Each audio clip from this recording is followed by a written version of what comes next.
Não foi só uma vitória do Fluminense, foi uma boa vitória, mas a gente tem que analisar individualmente os jogadores nessa partida, e é para isso que eu estou aqui. Deixe seu like aqui embaixo, se inscreva aqui no canal, seja bem-vindo, você guerreira de todo o Brasil e de todo mundo. Aqui é o canal Raiz Tricolor, eu sou Gabriel Amaral, eu sou jornalista por formação e sou tricolor de coração. No gol, Muriel, o goleiro do Fluminense, salvou no final, uma defesaça absurda, e realmente foi isso tudo aqui, eu estou falando sério mesmo, né?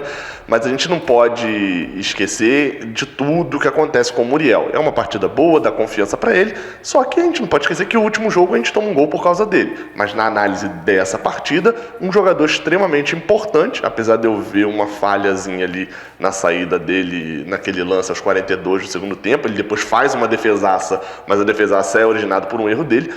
Mas de fato, né, Muriel é um dos líderes do elenco, fez a defesa que garantiu o empate e disso a gente não tem muito o que contestar, né? Manteve o Fluminense com 0 gol sofrido pela primeira vez no Brasileirão.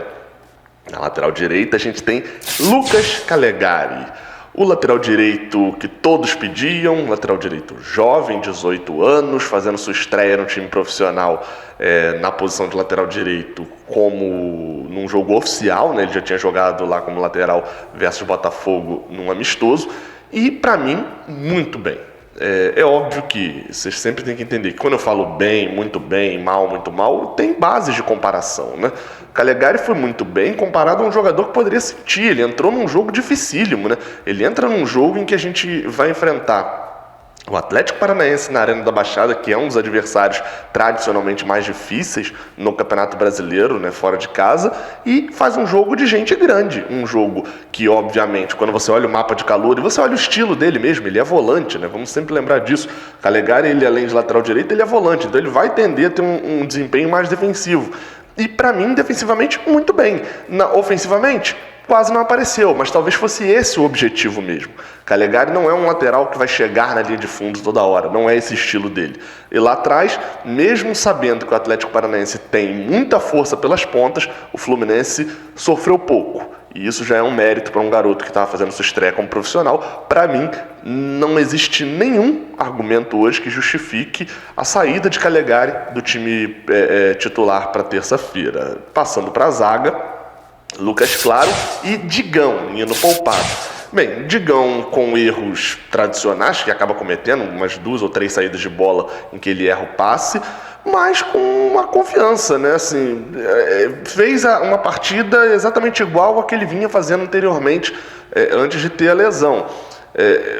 Lucas Claro, um desempenho absurdo na bola aérea, inacreditável isso, que talvez hoje, na partida de hoje, ele era o melhor finalizador do Fluminense em campo, obviamente que não era, mas fica essa brincadeira. E lá atrás também mais uma partida segura.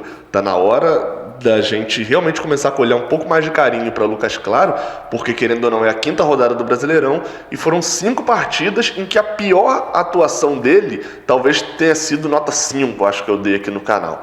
Então assim, é um jogador que está rendendo bem e foi bem mais uma vez, não só no desempenho pelo alto, mas em todas as rebatidas. O Atlético Paranaense diversas vezes a bola pererecava na área e dessa vez não tinha brincadeira. Na lateral esquerda, Egídio, um desempenho acima do que ele vem tendo, isso é bom. Mas isso ofensivamente, defensivamente sofrendo na marcação, mas enfim, como eu falei, tem um desconto pelo jeito que o Atlético joga. Ofensivamente, nasce dele o cruzamento para o gol que foi mal anulado, né? O gol de Lucas Claro é mal anulado, o cruzamento foi de Egídio, e algumas outras jogadas, porém é aquele negócio, né? Egídio vai ser sempre assim como o Ganso, que a gente vai falar mais à frente, baseado no custo-benefício e também titular porque não tem reserva. A partida de hoje foi ok, né? No caso de ontem, né? Você está assistindo isso aqui já no domingo, foi ok? Foi, mas a gente olha para Egídio e pensa, poxa, as melhores partidas dele vão ser exatamente partidas ok.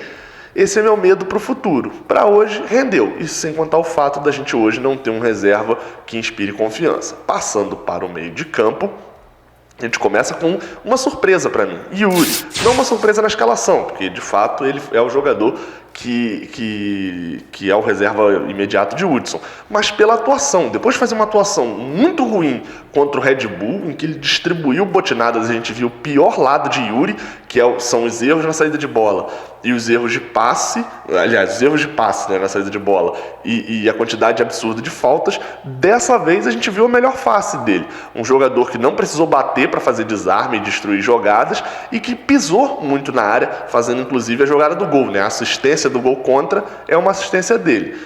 Enfim, é o que eu sempre falo aqui, nas melhores partidas e nas piores partidas, isso daí é Yuri. Não vai ter uma atuação muito melhor da que teve hoje, mas também não vai ter uma atuação muito pior da que teve na quarta-feira contra o Red Bull. O jeito é a gente aguardar e torcer para que o Hudson volte num nível acima, para que a gente não dependa de ter um jogador como Yuri como titular sempre. Passando para Dodge, uma atuação regular, mais apagada, que a gente tem até pouco para poder falar dessa vez sobre o motorzinho do time.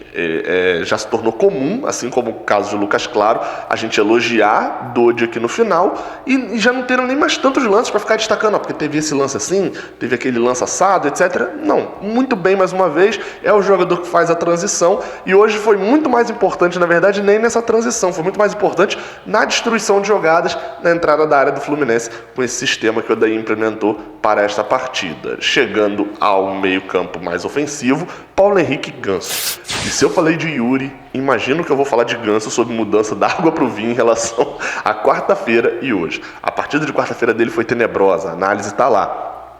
A partida de hoje, logo no dia em que Ganso, em que o Fluminense não tem o jogo transmitido, em que poucas pessoas conseguiram assistir o jogo, Ganso faz a sua melhor partida no ano.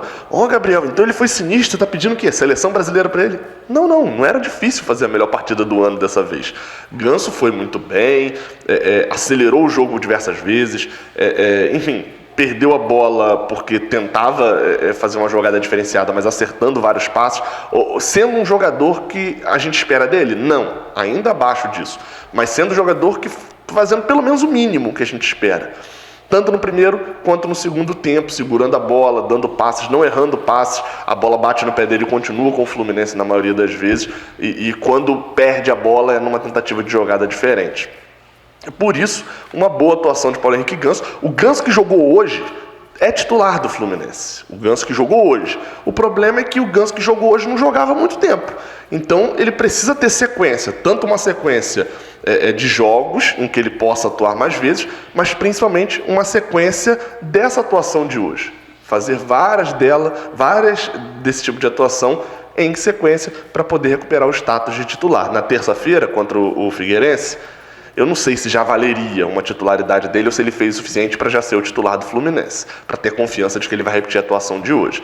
No ataque, eu vou começar por Luiz Henrique, jogou cerca de 30 minutos, e eu não vou dar nota para ele, porque eu comecei a assistir o jogo, tinha 16, 17 minutos, e ele saiu aos 30, então saiu machucado, então eu não vou dar nota, porque jogou parte só do primeiro tempo, e sai lesionado, a gente não sabe há quanto tempo ele já estava lesionado em campo no esforço, então eu vou tirar Luiz Henrique da análise. Marcos Paulo é o centroavante, então eu vou analisar logo Marcos Paulo. Para mim, mal, mais uma sequência de partidas ruins, porém um pouquinho melhor do que nas partidas anteriores.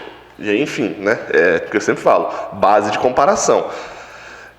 Mas assim, convenhamos, não é ainda a posição ideal, né? Óbvio que vai ter muita gente que critica Marcos Paulo, eu acho certo até mesmo criticar a bola que ele vem jogando, mas assim, vamos criticar a fase, né? Não o jogador. O que o Marcos Paulo fez no ano passado provou de que ele é um bom jogador.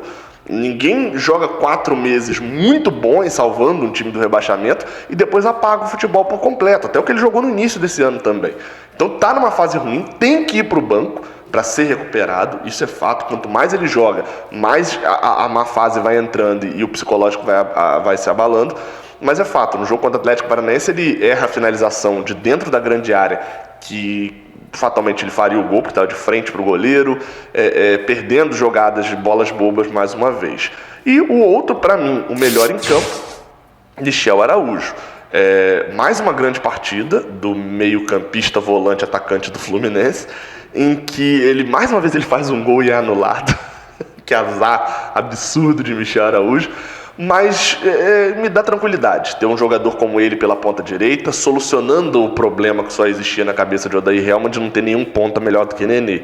né? Mas Nenê não era ponta, né? Ele soluciona, acha um jogador para aquele lugar ali e tanto ele rende melhor por ali, quanto o Nenê rende melhor mais pelo meio, né? O Ganso no dia de hoje.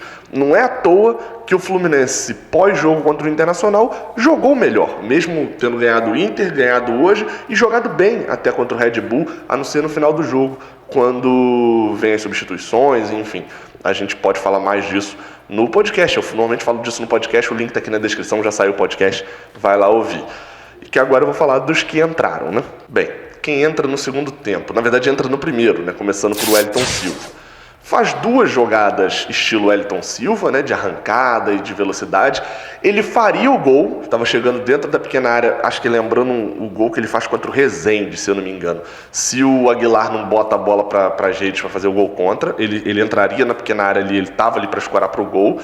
Mas, assim, você olha, sendo sincero, né, para não dizerem que há perseguição com o Wellington Silva, etc. Você olha para a atuação de Wellington Silva hoje, você pensa, se eu queria ele de titular jogando todas as partidas do ano assim. Não, o Fluminense tem um problema sério quando tem que substituir, principalmente nas pontas. Mais uma vez a gente teve problemas. O único ponta, até agora, os 2, né, no caso, que jogaram bem, são os 2 que estavam de titular hoje, tanto o Luiz Henrique quanto o Michel Araújo. No caso, o Luiz Henrique jogou bem, significa 2 vezes que ele entrou no segundo tempo, nem dá para ter muita certeza ainda, e Michel Araújo, de fato, tem rendido bem pela ponta direita. Todos os outros que foram testados, sejam eles Pacheco, Caio Paulista, Nenê, Marcos Paulo, Wellington Silva, Lucas Barcelos, todos que foram testados na ponta não renderam. A gente pode falar hoje, reclamar dele ter colocado o Wellington Silva ou ter colocado já no final da partida Caio Paulista, vai ficar sem nota, porque jogou poucos minutos, jogou o quê? 10 minutos só. E não jogou bem. Se jogasse mais tempo, teria uma nota bem baixa também. A gente pode reclamar dele ter colocado o Wellington Silva e Caio Paulista, mas, sei lá, no jogo passado, no jogo retrasado, a gente estava reclamando que ele sempre coloca Pacheco. E vamos lembrar que Caio Paulista não entrou contra o Inter e não entrou... Aliás, ele entra contra o Red Bull, ele não entra contra o Inter e contra o Palmeiras, se eu não me engano. Então, assim... o bom, no caso dos pontas, é sempre o que não entrou, né? Lembra que eu falava do lateral? O bom lateral é sempre o que está no banco. No caso dos pontas, o bom é sempre o que não entra. Mas é fato, todos que jogaram na ponta até agora não renderam, exceto os 2 que foram titulares contra o Atlético, e sendo que um deles ainda nem teve tempo de não render. É por isso que estou incluindo aqui. Sobre Caio Paulista, só fica um destaque, né? O Odair provavelmente o colocou por ele ser forte e conseguir romper a zaga do Atlético, mas também não conseguiu tanto isso não, né? E provavelmente pela jogada clássica dele, que é o cortar para a esquerda e chutar para fora. A outra mexida do Fluminense foi a entrada de Iago no lugar de Yuri, mas também já entrou mais pro final do jogo, praticamente não toca na bola no caso de Iago, então também fica sem nota. Sobre o Odair Hellmann, é o famoso atirou no que viu, acertou no que não viu. Numa tentativa de poupar alguns jogadores para a partida de terça-feira, ele encontra dúvidas, exatamente, porque quem entra vai melhor e o time rende melhor na forma que jogou esse jogo contra o Atlético. Seja com o Ganso pelo meio, mas beleza, Nenê rendeu na última partida, mas principalmente com o Calegari na lateral direita no lugar de Julião e a forma como o time jogou com o Luiz Henrique, tendo 2 pontas que são de fato pontas. É óbvio que hoje, tendo o Evanilson no lugar de Marcos Paulo, o Fluminense provavelmente seria melhor ainda do que foi. Então, Odair, que achava que tinha certezas na cabeça, agora tem dúvidas. Esperamos que ele escolha do lado certo das dúvidas, né? Mas também não dá para garantir muito, não. Enfim, saudações tricolores. Até a próxima. Valeu.